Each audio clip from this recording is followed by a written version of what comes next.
আসসালামু আলাইকুম। আজকে আমি ওয়াটারমেলনের হালুয়া বানাবো। ওয়াটারমেলনের হালুয়া বানানোর জন্য আমি ওয়াটারমেলন ছোট ছোট করে কেটে নিয়ে ব্লেন্ডারে ব্লেন্ড করে নেব। ব্লেন্ড করে আমি এই যে জুসটাকে ভালো করে আমি ছাঁকনি দিয়ে ছেঁকে নেব।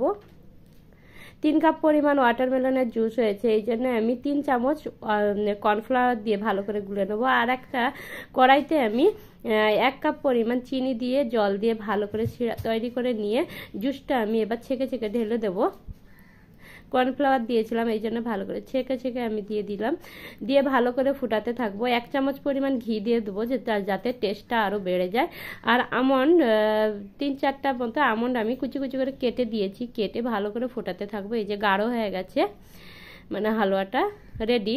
এবার একটা পাত্রে আমি ঘি ব্রাশ করে নিয়ে ঢেলে দেবো।